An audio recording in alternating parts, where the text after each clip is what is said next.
Very good afternoon, everyone.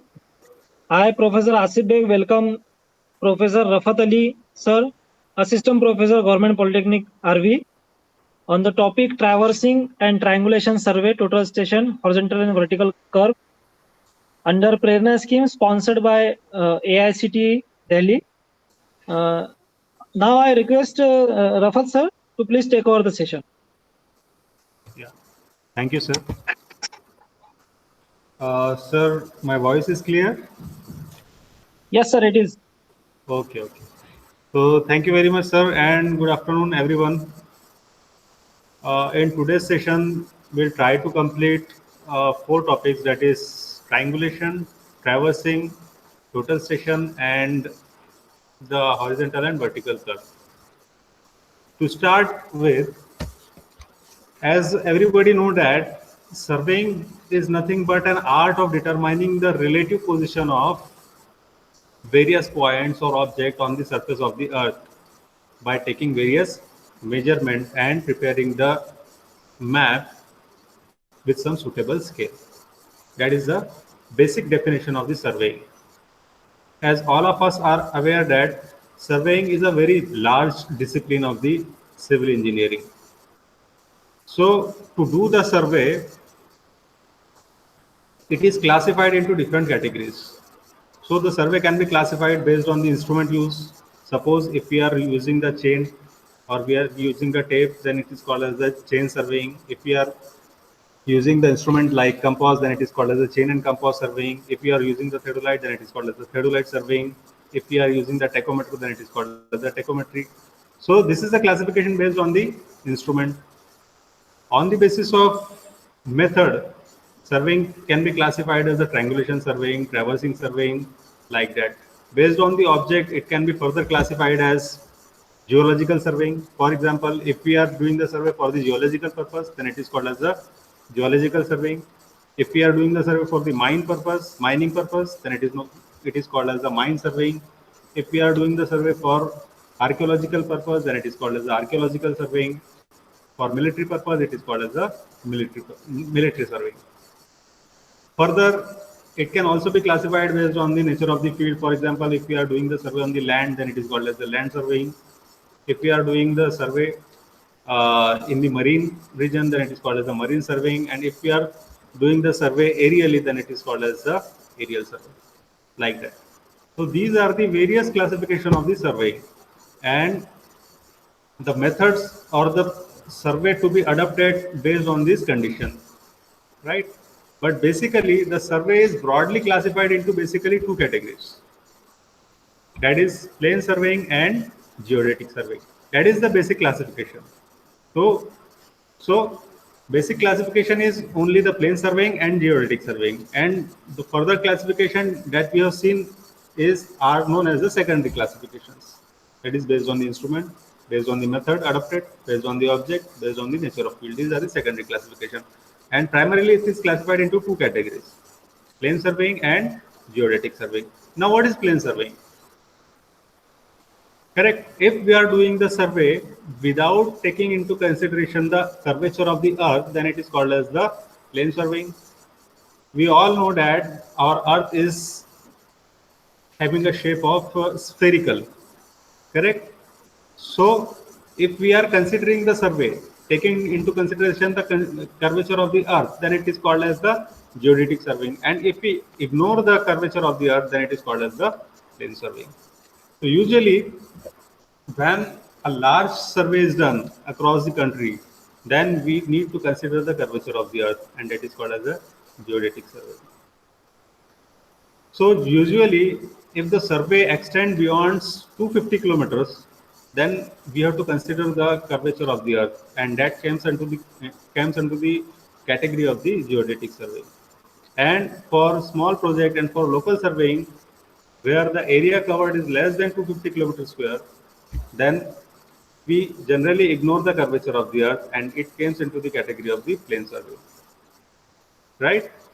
Geodetic surveying is further classified into three basic categories, that is triangulation, trilateration, and traversing. So today we'll discuss the triangulation and traversing, which is the basic classification of the geodetic survey. So to start, we'll first see what is triangulation.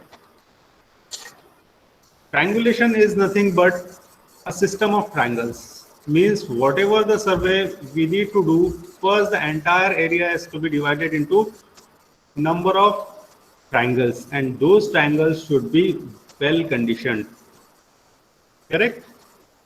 So suppose if we have to do the survey of some region or some country or some colony, then first we have to locate or mark the territory of this survey project, and then divide the entire area into different triangles. Whatever the area it may be a colony, it may be a country, it may be a city. So first locate that city and then divide the entire city into different triangles, and these triangles should be well conditioned. Now what is well conditioned triangle? Well conditioned triangle is the triangle in which the included angles, no angle of the triangle should be less than 30 degree and no angle should be more than 120 degree. Means every angle of the triangle should be greater than 30 degree and it should be lesser than 120 degree. That is called as the well conditioned triangle. Correct. Now the figure or not the area so divided into triangles, the apex of this triangle is known as the triangulation station, and the whole figure is known as the triangulation system or triangulation figure. Now what is the triangulation system? What are the different triangulation systems? We will see later. So like this, suppose if this is a plan or map of some region, then what we did, we divided the entire area into the triangles. Correct? Like this. Like this. So whatever the area we need to be surveyed, it should be divided into triangles.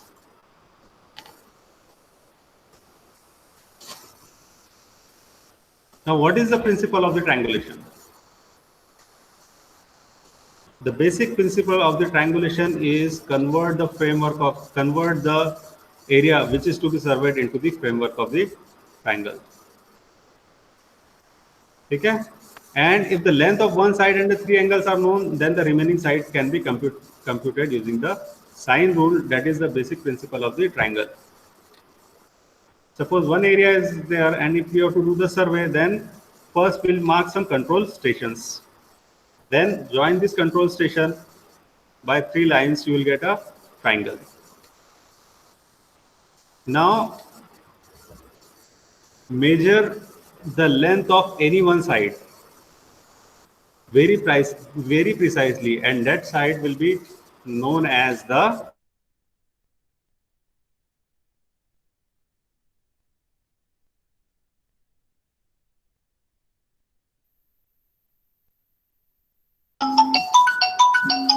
if we measure only one side and if we know the remaining angles, then the length of remaining sides can be calculated using the sine law. You can see that in this figure, A, B,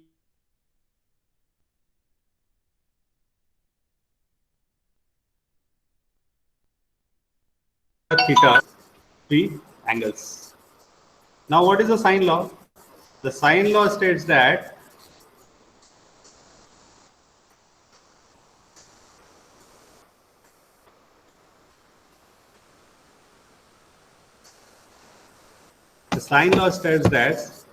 A upon sine of alpha, that should be equals to B upon sine of beta, and that should be equals to C upon sine of beta.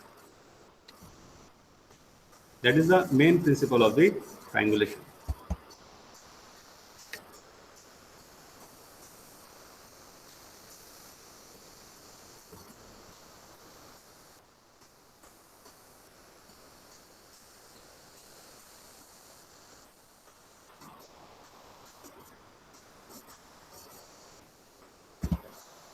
What is the objectives of the triangulation?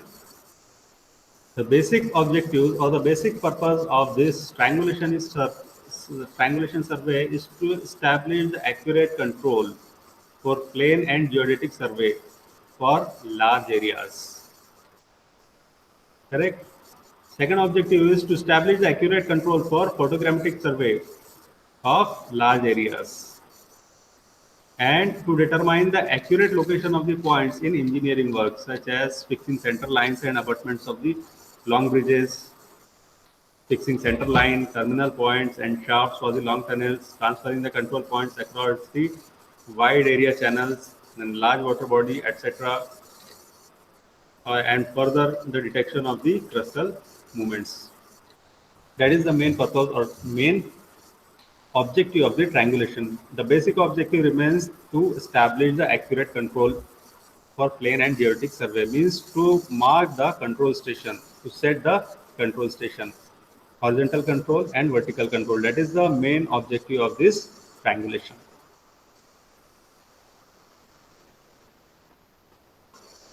All right.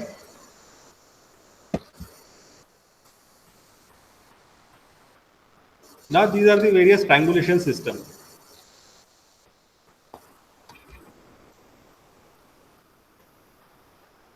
So basic concept of the triangulation is this one.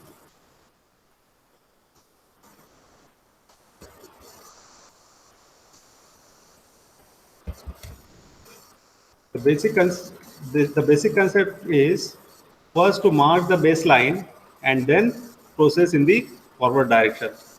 So to do the triangulation process, we have to adopt the different triangulation systems.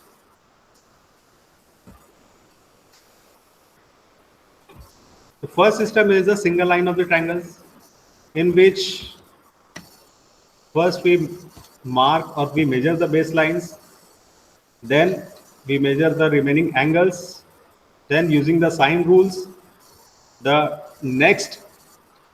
remaining sides can be calculated.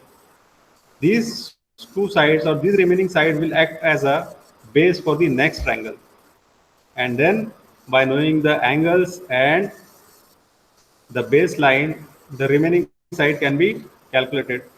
Then further, this calculated side will act as a base for the next triangle, and likewise the chain continue. That is known as a single line of the triangles, means our survey is propagating only in one direction. Second triangulation, and this type of single line of triangles is generally adopted in the region where a narrow strip like area we have to cover, like the coastal lines or like that. In that case, this single line of triangulation system is useful. And second is the double line of triangles, in which we go on propagating on either side of the baseline. Suppose this is a baseline. First we measure this baseline precisely, and then we measure the angles. Then from the sine law, we calculated the remaining sides. Okay. So across the baseline, we go on propagating. That is known as the double line of the triangles. Next one is the chain of the quadrilaterals. Correct. In this similar way, first we calculate the baseline, interior angles, then we know the remaining sides. These remaining sides will act as a baseline for the next chain, and our propagation will be like a quadrilateral. So that is known as the chain of quadrilaterals. Then similar way, it is a pentagons and hexagon. So these are the various triangulation system. So the type of triangulation system to be adapted depends upon the field condition. If it is a narrow field or if it is a narrow strip that we need to survey, then we can go for the single line of triangles. And if our area is some quadrilateral type or some square or rectangular shape, then we'll go for the quadrilateral or hexagonal triangulation system.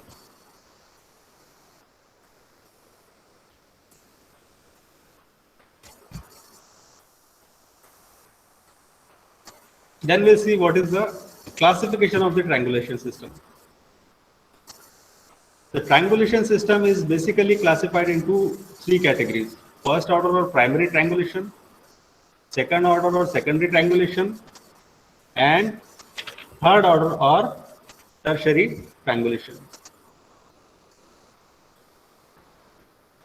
So first order triangulation system is adapted to determine the shape and size of the earth or to furnish the most precise control point over a vast area. Second order secondary triangulation system is the network which is within the first order triangulation for a region or province. And third order or tertiary triangulation system is the network within the second order triangulation for detail engineering and location survey.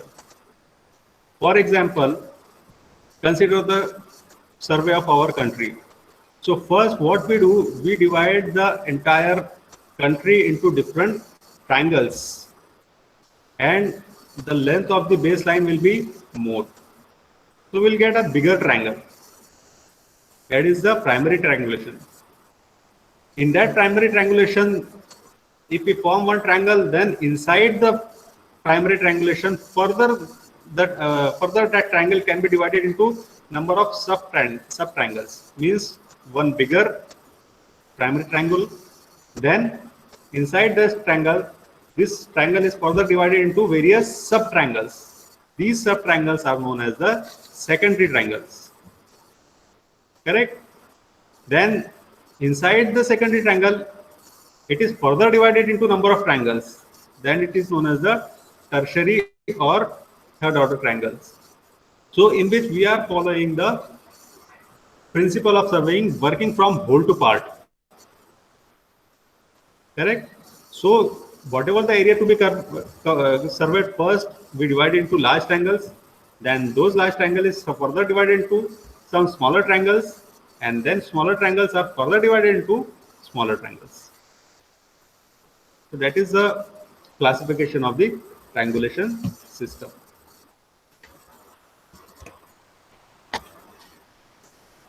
Now these are some specification given. What are the length and sides of the various triangulation systems? For example, in our primary triangulation system, the length of baseline ranges from 5 to 20 kilometers, and length of sides of triangles range from 30 to 160 kilometers. Whereas for secondary triangulation system, the length of baseline is 2 to 5 kilometers, and length of sides of triangle is 8 to 70 kilometers. For tertiary triangulation system, the length of base is 0.5 to 3 kilometers, and length of sides of triangle ranges from 1.5 to 10 kilometers. Correct? And the further specification also given as, for example, error in the base. For primary, it is 1 in 3 lakhs. For secondary, it is 1 in 1,50,000. For tertiary, it is 1 in 75,000.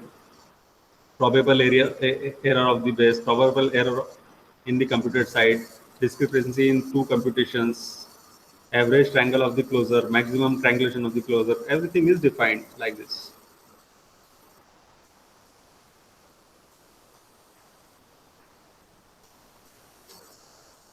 So the primary triangulation for countries, it is adapted in two ways. It is a gridiron system and the central system. The triangulation can be done in two ways: gridiron system and central system. In gridiron system, what we do, we start the survey in two direction. One is this direction and another perpendicular to the one direction. So like that, we go on dividing the area and we go on doing the survey. Like this. For example, if we have to do the survey in India for various purposes, then this is the gridiron system.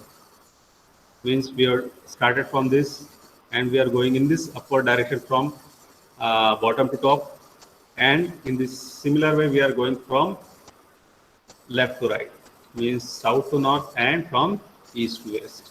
So that is the gridiron system, right? So that is all about the triangulation system. Means the basic concept means dividing the area into number of triangles and doing the survey. And doing the survey, we can use various instruments like distromat or total station or maybe some other instrument. But the basic principle is to divide the area into the triangles and do the survey. Surveying can be done with the help of various instruments. That can be our conventional instrument or it can be our modern instrument like total station.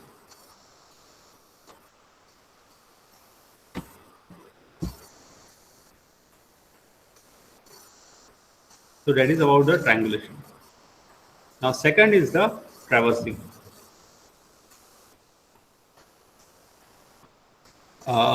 Sir, I am audible to everyone? Yes, sir. Yes. Yeah. Just I am checking whether. Okay. Yes. So the second classification of the geodetic survey is the traversing. The basic difference in the triangulation and traversing is that in triangulation we divide the area into number of well-conditioned triangles, whereas in case of traversing, whatever the area to be surveyed, it should be enclosed by some control station. Correct? If you are seeing in this figure that if this is the locality that has to be surveyed, so first what we have to do, we have to enclose the entire area by some control station following our principle of surveying, that is working from whole to part. Means whatever the area to be surveyed, first it should be enclosed by some station points. So in traversing, what we do, we enclose the entire area by control stations. Suppose this area is that we have to be surveyed, we are going to survey, then first we enclose this area by control station, suppose A, B, C, D, E, F, like that. And then we run the chain line from A to B, B to C, C to D, D to E, E to A, and like that. So this connected sides so form is known as the traverse. That is known as the traverse. And the side of traverse is known as traverse leg. That is known as the traverse leg. So this is a traverse, and second, if you are seeing that this is also the traverse, both are the same thing. This is a traverse, this is the one traverse, and this is the another traverse. So in traversing, what we do, we enclose the entire area by some control station, and then we run the chain line. The side of traverse is known as the traverse leg.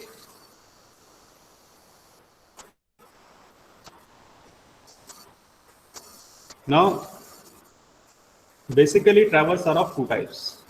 It is seen from the figure that the top figure is a closed figure, means starting point is coinciding with the end point. So it is called as the closed traverse. And the bottom figure, it is visible, it is the starting point is separate and the end point is separate. So that is known as the open traverse.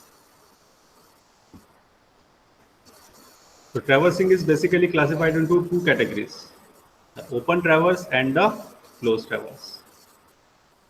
So if we need to do the survey and if we are marking the control station and we are running the chain line, and if the chain line or if the traversing is not closing, means when the starting point of the traverse is not coinciding with the end point of the traverse, means starting point is different and the end point is different, such type of traverse is known as the open traverse. Right? So these are the control points. For example, A, B, C, D, E, like that. We are propagating in this direction, A to B, B to C, C to D, D to E, and so on. Suppose A is the starting point and E is the end point.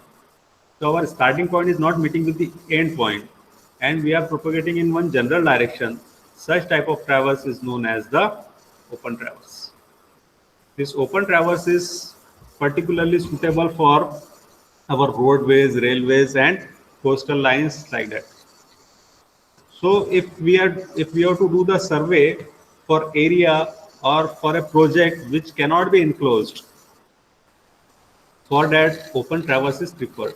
For example, uh, roadways or for example railway lines that cannot be enclosed by some control point because they are running in some general direction and in kilometers, right? So, and we have to do the survey along that roads and along that railway line. In that case, we'll go for the open traverse. So these are the projects that cannot be controlled, that cannot be enclosed by the control station. So the survey projects which are not enclosed by the control stations, or for example the projects where their boundaries are not fixed, those are not having any definite boundaries. For that, we go for the open traverse. And second one is the closed traverse. In closed traverse, the series of connected lines form a closed circuit. That is, the finishing points coincide with the starting point. For example, if we had started with the station A, we go to station B, then C, then D, then E, and again came back to the A. Means our starting point and the end points coinciding, then this such type of traverse is known as the closed traverse. And closed traverse is particularly adapted for the projects which are having the some definite boundaries. Correct? Those projects that are having some definite boundaries and which can be enclosed within the control stations, such type of traverse is known as the closed traverse. So for example, if we have to do the survey of pond, if we have to do the survey of the forest, if we have to do the survey of some colony or cities, all these projects have some definite boundaries and we can enclose these boundaries with some control stations. So such type of traverse is known as the closed traverse. Now how to do the traversing? So traversing can be done by different ways. Like if we are using chain, then it can be sent the chain traversing. If we are using chain and crosstalk, then it is known as the chain and crosstalk traversing. It can be done by chain and compass, then it is known as the chain and compass traversing. It can be done with the help of theodolite, then it is called as the theodolite traversing. It can be done with the help of plane table, then it is known as the plane table traversing. So traversing, triangulations, these are the method of the traversing. Basic concept is to enclose the area in traversing and go on locating the details within that area. For example, if we have to do the survey of one colony, so what we do, we mark some control station A, B, C, D, E, correct? And then we run the chain line A, B, B, C, C, D, D, E, E, A. Correct? We will measure the distance A, B, B, C, C, D, D, E, E, A. Correct? These distance can be measured with the help of either chain or tape or with the help of some modern instrument like electronic distance meter or distomet. And once the distance is measured, the interior details, the interior locality can be located or can be surveyed with the help of some instrument.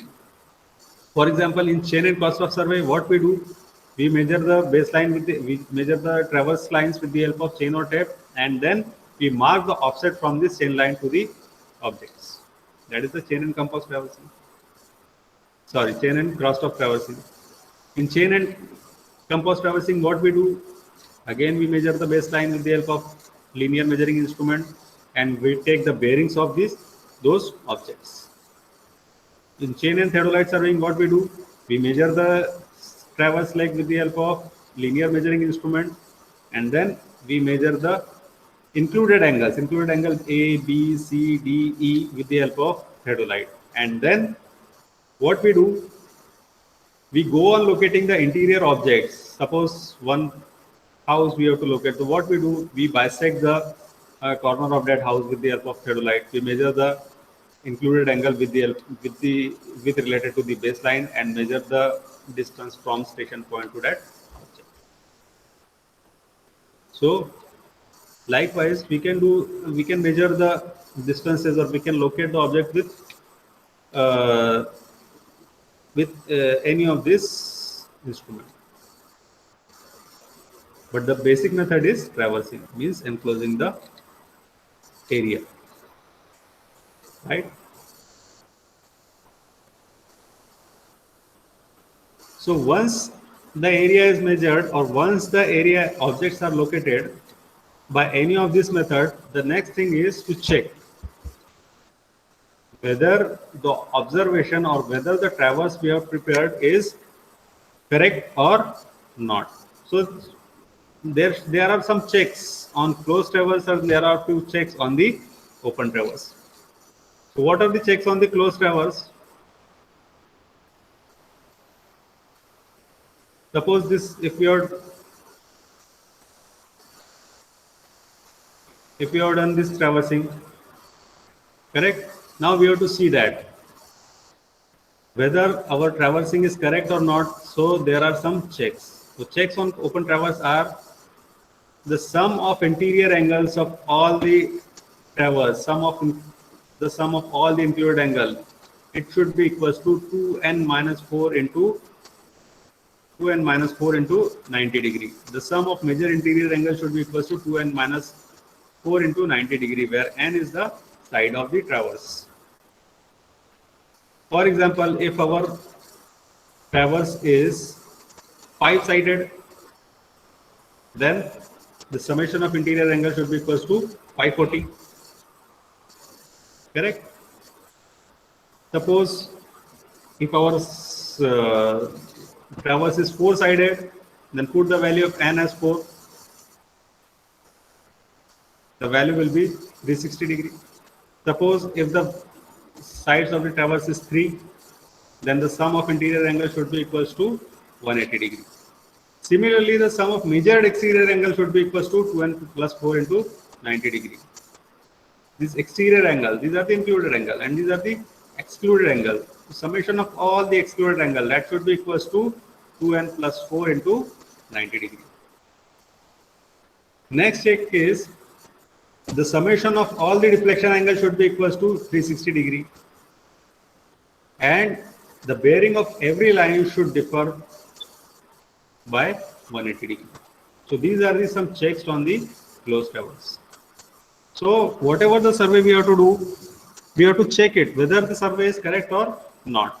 And if we are adopting the traverse method of surveying, then once our reading is over, then what we have to do, we have to check whether the observation we have taken is correct or not, and it can be checked numerically with the help of this 2n minus 4 into 90 degree, 2n plus 4 into 90 degree. Here it should be actually 2n plus 4. And algebraic sum of deflection angle should be equal to 360 degree, and the forebearing and the back bearing of the line should differ by 180 degree. Similarly, if we are going for the open traverse, suppose this is the open traverse A, B, C, D, E, F, G. This is the open traverse. Now, how to check this accuracy of this open traverse means जो traverse हमने किया है वो correct है या नहीं है. How to check it? There are two methods. First is taking the cutoff line. Second is taking the auxiliary point. Now, first we see what is cutoff line. Suppose we had started the traversing from A, and we go on measuring the distances A, B, B, C, C, D, D, E, E, F, F, G. Now what we do, we randomly measure the distance between any 2 points other than the traverse. The A, B, B, C, C, D, these are the traverse legs. So other line AD is the other line. जिसका कुछ significance नहीं है during the survey, but randomly we will measure the distance AD. Randomly, likewise, we'll measure the distance DG, and we'll write or record in somewhere. Then after traversing is done, and when we plot the traverse, Suppose while taking the observation, the distance AD is recorded as 100 meter. Correct? Once our observation is over, then we go to the office, then we go on plotting the traverse. So usually what we do, we first do the field work and then record the readings in the field book. Then we'll go to office and then we draw or plot the map. So suppose we go to the office and then we plotted the map A, B, B, C, C, D, D, E, F, G. Now at the field we recorded the distance, how much? 100 meter. Now at the map we have to check whether this distance AD, after converting it into the scale, it should be 100 or not. If it comes out to be 100, means whatever the survey we have done is all right. Correct? Second method is check the traverse using the auxiliary point. In open traverse, select one random point P and take the bearing of the line AB, BC, CD, DE. Sorry, take the bearing of the line AP, BP, CD, CP, DP, EP, and FP, and record somewhere in the notebook. After traversing, after plotting the traverse, what you do? You again plot the lines with the help of that recorded bearings. And if suppose all these lines meet at a single point, means your whatever the survey you have done is correct. If all the points are not met at a single point, means there is some error in your survey. So with the help of these two checks, you can check whether your surveying of open traverse is accurate or not.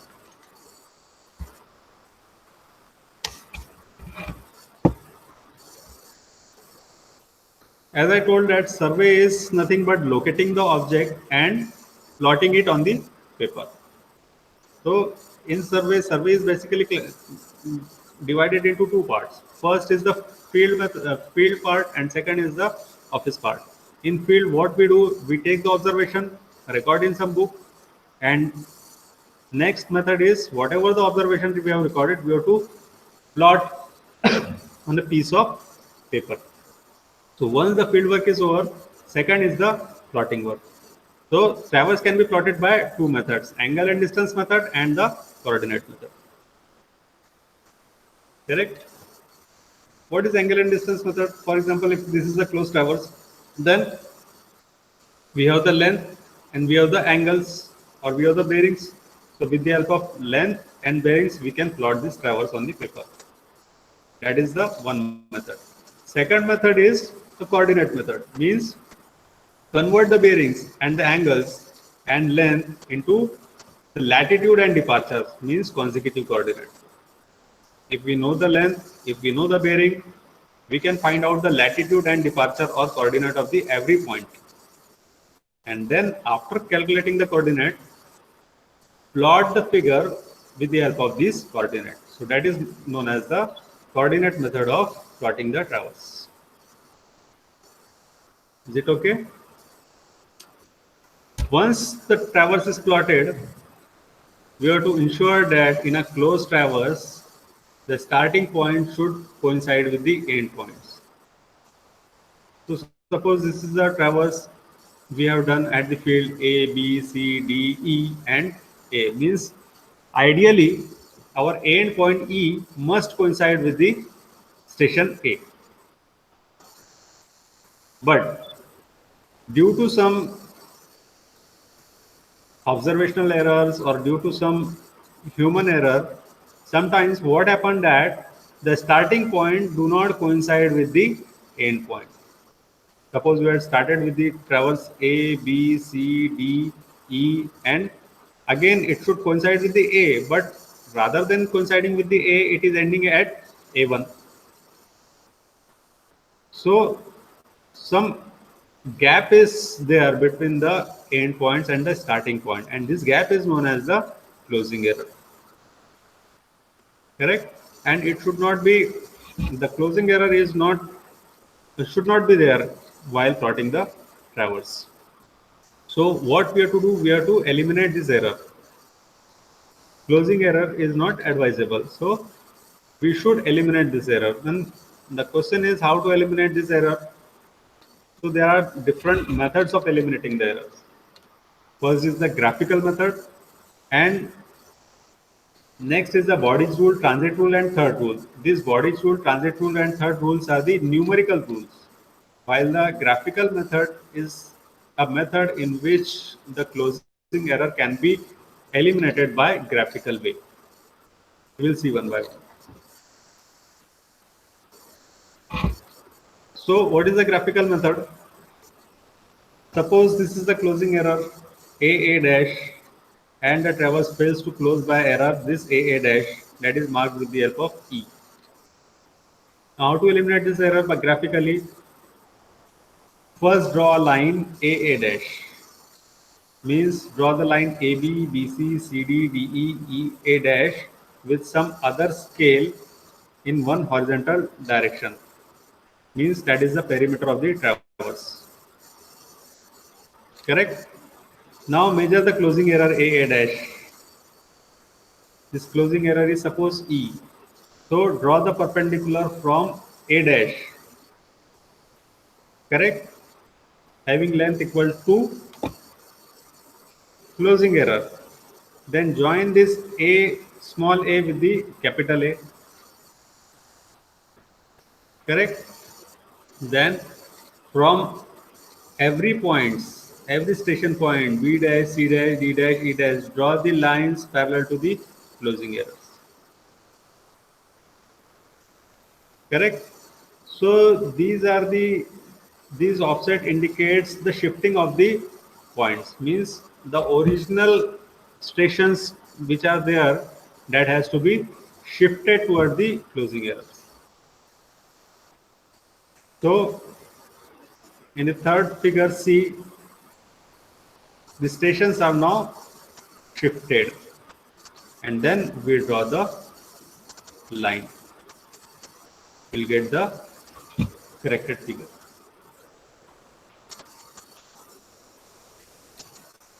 So that is the graphical method of adjusting the closing error. Second is the numerical method, means Bodice rule, transit rule. So we have to calculate the correction into the latitude, we have to calculate the correction in the departure, and then we have to apply the correction to eliminate the errors. So it can be analytically corrected by three methods. One is the Bodice rule, second is the transit rule, and third is the third rule. So these are the three methods with the help of which we can eliminate the errors.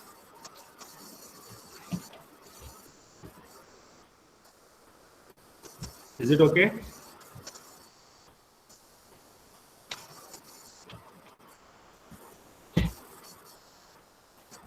So this is all about the traversing. Sir, is it okay? Shall I move further? Yes, sir. Okay, sir. So these two methods we have seen briefly, that is the triangulation method and traversing method. Actually, one method is so vast, it requires a lot of time, and I am trying to cover it up within a short time.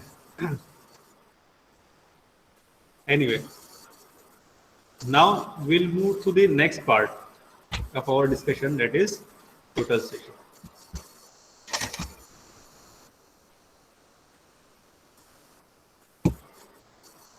So traditionally, in the previous ages, the basic instrument of the surveying we used to do with the help of chain only. But with the advancement of the technology, number of refinements or number of inventions are going on, and we get some very latest instrument.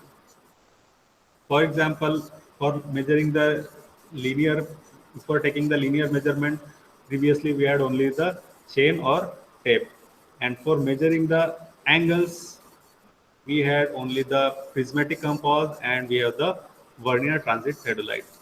But with the advancement of the technology, after transit theodolite, some modification had been made, and we receive one latest instrument, that is micro optic theodolite. Then further it is modified and it is digitized with the help of some technology, and we get the electronic digital theodolite. In the linear measuring instrument, after chain and tape, we get the digital tape. Then we get the distomet or electronic distance meter. Correct? So up till now, electronic distance meter is the latest instrument for measuring, for taking the horizontal measurement or for taking the linear measurement. And electronic digital theodolite is the instrument which is used for taking the angular measurement. So up till now, before total station, EDM was the latest instrument for taking the linear measurement, and digital theodolite was the latest instrument for taking the angular measurement. But with the advancement of technology, these two instruments, EDM and electronic digital theodolite, they are clubbed into one single instrument, and that is known as the total station. So total station is the latest instrument in the surveying, or latest instrument for the terrestrial surveying or the ground surveying. If we are doing the surveying at the ground, means not from the remote position, then total station is the latest instrument. What is the total station? Total station is basically a combination of an electronic distance meter and a combination of the electronic digital theodolite. Correct? It includes the internal electronic data storage to record distance, horizontal angle and vertical angle.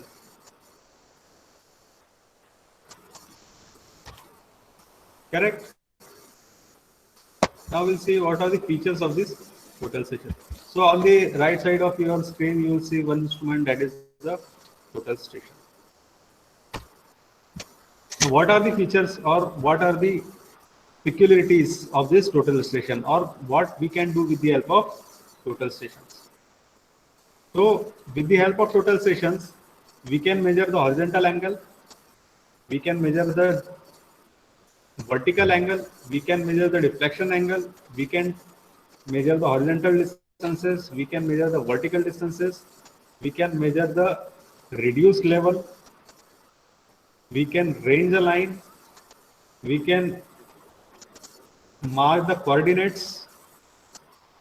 Correct? So all these things can be done with the help of single instrument. So that is the feature of the total station. It is actually the most accurate and the user-friendly instrument. It gives the position of the points with respect to known point.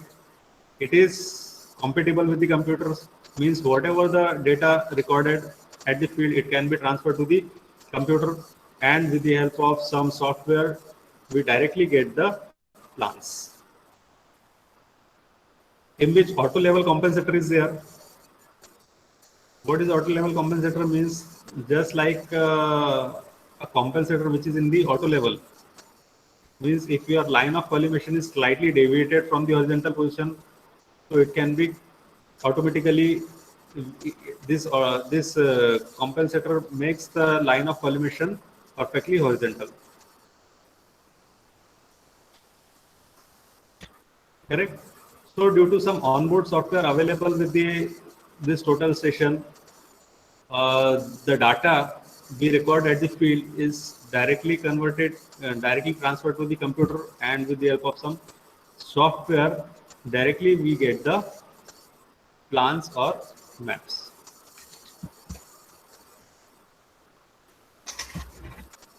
These are some another features, means the total station have the atmospheric correction and autofocus features. In addition, these series incorporates a quick distance measuring modes and a high data storage capacity for increasing the productivity. It gives the opportunity for long distance range monitoring up to 9,000 meter to a single prism. Using the scan function of the software allow fully automated monitoring of the prism in direction of the line of sight.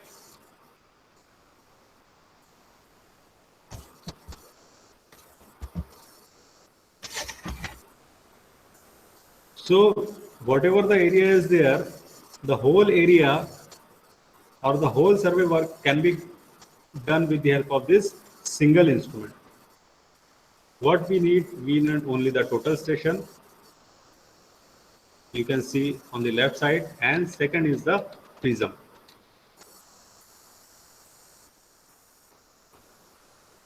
So what we have to do, we have to set the total station at one of the location from where the maximum areas to be covered, and we go on placing the this prism at different points or different location, and then we record the observation. So these are the various component parts of the total station.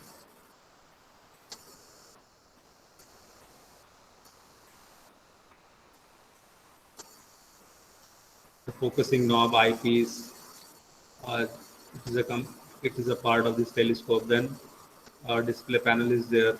Then data connector is there. So these are the various. Here is the battery compartment. These are some technical specification of the total station.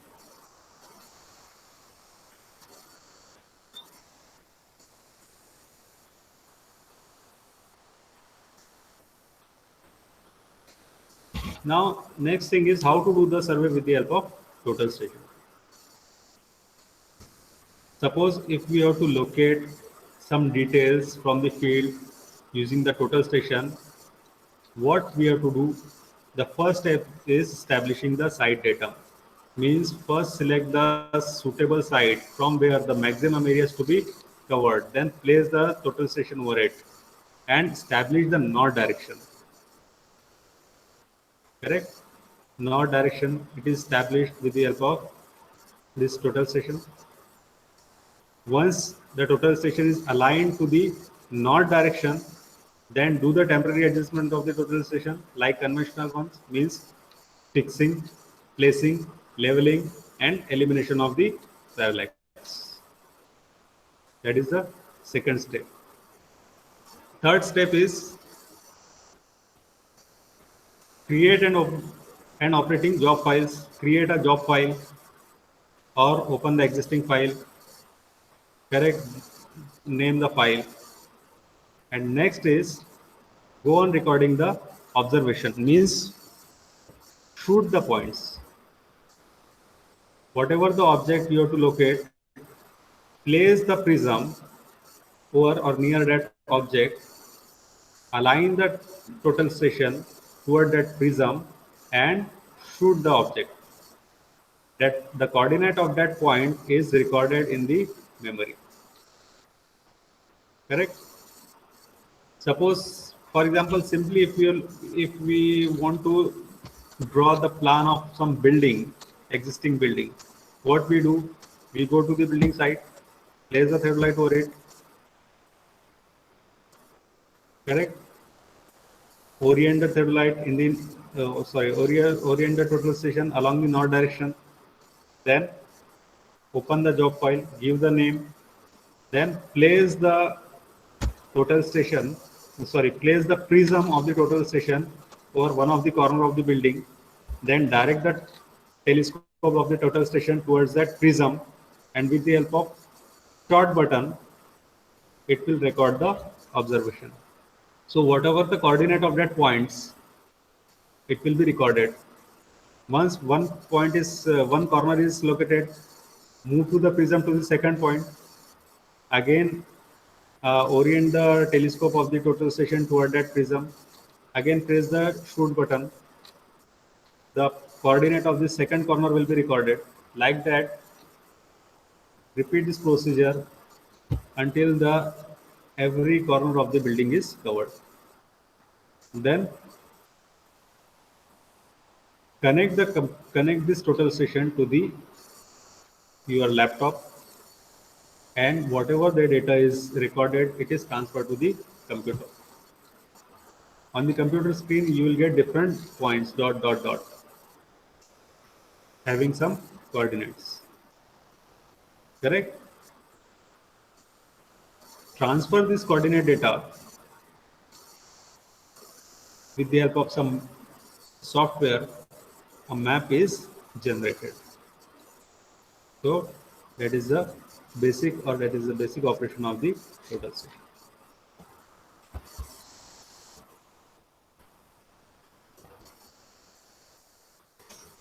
So with the help of total station, we can do the remote elevation measurements. Suppose this tower line is there, and we have to measure, or we have to set the transmission lines wires at some specific distance. So with the help of this total station, we can set the layout and mark the height of different cables. Similarly, this is the remote distance measurement, like this. If we have to locate the object, what we have to do? We have to place the thread light. We have to place the total station here, correct? And whatever the points are there, go on placing the prism over those points and to those points. The coordinate of those points will be recorded in the total session. Transfer this coordinate from instrument to the computer, and with the help of some software, you will directly get the map. So this total station is very much useful for contouring. With the help of this instrument, we directly get the contour. In the conventional way of contouring, what we do, we use the leveling instrument, then we mark the grid, then at every grid corner we go on placing the staffs, then we'll take the observation, correct? Then we interpolate, then we do the interpolation, and after that we plot the contours. Whereas in total session, directly we'll get the contour map. So these are the various application of the total station. So total station is used for updating maps. It is used for topographic survey. It is used for hydrographic survey, cadastral survey, project construction survey, road rail survey, mining survey. Nowadays, we usually don't use any conventional instrument for surveying, and everything is done with the help of total station only. If you see nearby, whatever the survey is going on, it is done with the help of total station only, because it doesn't need any manpower. It needs only a helper and a surveyor. That's it. Only two persons are needed and nothing else. We'll get directly the maps. So this is a brief introduction about the total station. Now we'll see the next part. We'll discuss the next part, that is curve.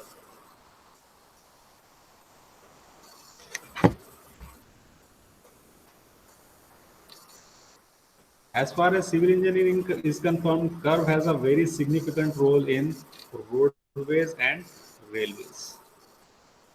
So, what is, first of all, we'll see what is curve. How will we define the curve? Curve may be defined as a line or a surface that bends or deviates from straightness in a smooth, continuous way without any sharp angle. That is the basic definition of the curve. Curves are nothing but it is a line or a surface which are going to bend, or which bends continuously in a smooth continuous way without any sharp angles. And these curves are having a significant role in the roadways and railways, also in the canals.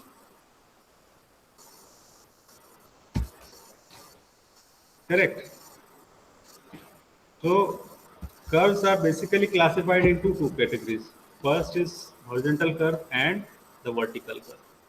What is the horizontal curve? The curve which is lying in the horizontal plane is known as the horizontal curve, and the curve which is lying in the vertical plane is known as the vertical curve.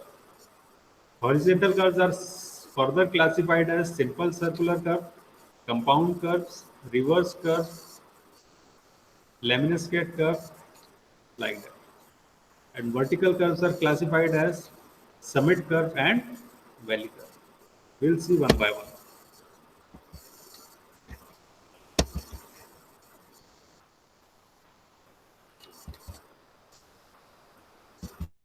Now, what is simple curve?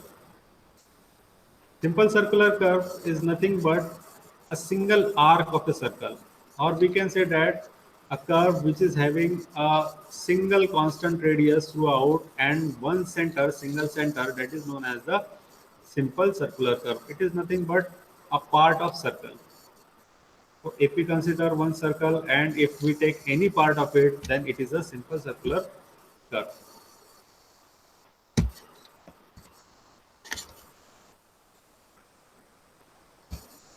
Second is the compound curve. What is compound curve? A curve which is having two or more radii and two or more centers. This type of curve is known as the compound curve. A compound curve consists of two or more simple curves having different radius, bending in the same direction, and laying on the same side of the common tangent. Correct? Their center lies on the same side of the curve. So, in the figure, it is shown as a compound curve, which is composed of two simple curves.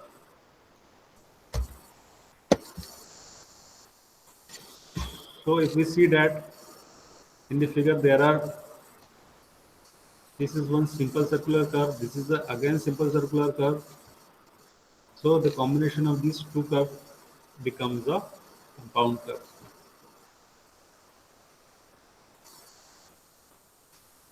Next is reverse curve.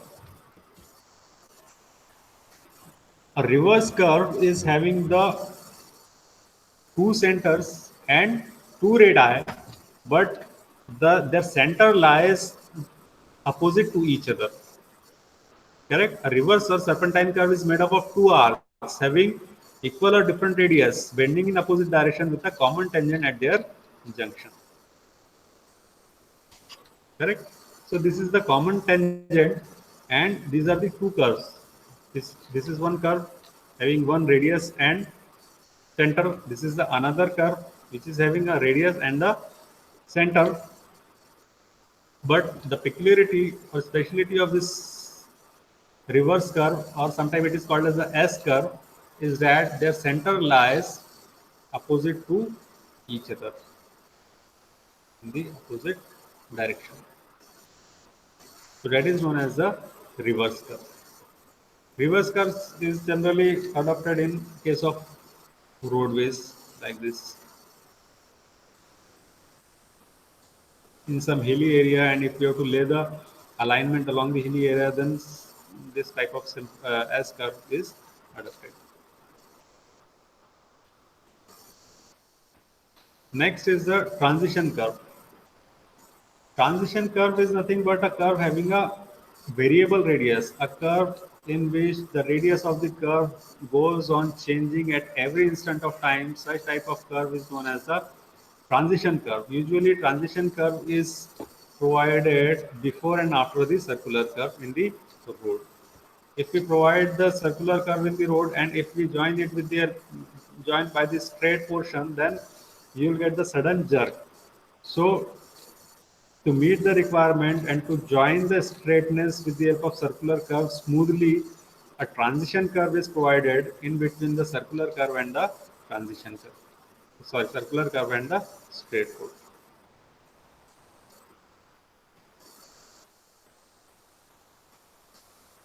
Then vertical curves. Vertical curves are provided to change the slope in the roads and may or may not be symmetrical. They are parabolic and not circular like horizontal curve. Correct? So vertical curves are of two types, valley curve or summit curves. These vertical curves are provided when we need to connect the bridge or flyover to the ground level. In that case, we go for the vertical curves, and vertical curves are of two types: the summit curve and the valley curve.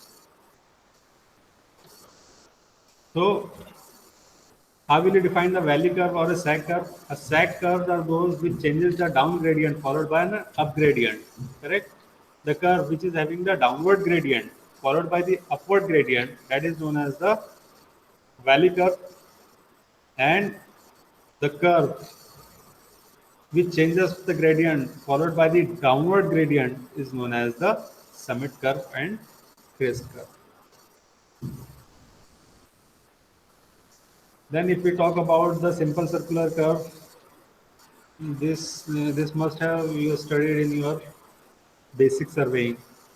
What are the various components of the simple circular curve? That will not in detail. No. Correct. So designation of the curve. How the curve is designated and how the curve can be measured. Like the circle is designated by its radius. In the similar way, the curve is designated by its degree. Now, how will define the degree of the curve? The degree of the curve can be defined as the angle subtended at the center of curve by a chord of 30-meter length is known as the degree of curve. That is the chord definition. And what is the arc definition? Arc definition states that the central angle, this angle, which is subtended by an arc of 30-meter length. For example, if we take the arc of 30-meter length and if we join it at the center, and the angle, whatever the angle we get at the center, this angle is known as the degree of the curve. And there is some relation between the degree and radius of the curve. That relation is radius of curve is equals to 1719 upon d. That is the relation between the radius and the degree of the curve. R equals to 1719 upon d. That is the basic relation between the radius and degree of curve. Now at field, we have to set this curve. In construction of the roadways and in railways, we came across a situation where we have to set the curves at the field. So there are basically two methods of setting the circular curve. One is the linear method and second is the angular method. In linear method, what we set the curves by taking only with the help of linear measuring instrument like tapes or chain. With the help of that, we set the curves. So linear methods are of four types: by offset or ordinate from long chord, by successive bisection of the arc or chords, by offset from the tangents, by offset from the chord produced. That are the linear method. And angular method. Angular method is the method in which we set the curve with the help of some angle measuring instrument like theodolites. So we have two methods: Rankine's deflection angle method and one theodolite method or two theodolite method. So these are the two methods with the help of which we can set the curve. So you can see this method, but it will take again a lot of time. So better today we'll stop here. Thank you, sir. Thank you very much for covering such a vast topic in such less time. And I really congratulate you to deliver so wonderfully. You have delivered very beautiful lecture, sir. Thank you. Now I open this session for question and answer. Yes. Students, if you have any doubt, please ask.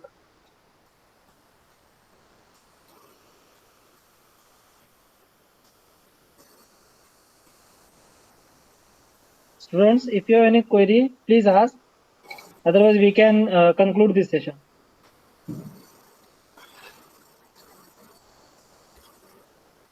Okay, sir. I think there is no question from the student side. So thank you for joining, sir. Okay. Thank you, sir.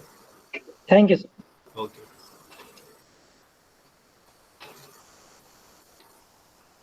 Sir, one question from Lalit. Yes, sir. One question is from Lalit. He's asking, discuss about the drone technology survey. Okay, Lalit, actually, we are covering the topic which is asked. Yes. Yeah, that will cover in the next lecture. That comes into the Okay. parametric and aerial survey.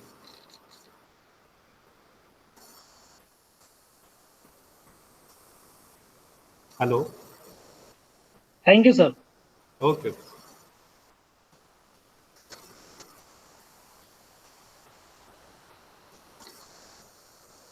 Shall I leave, sir?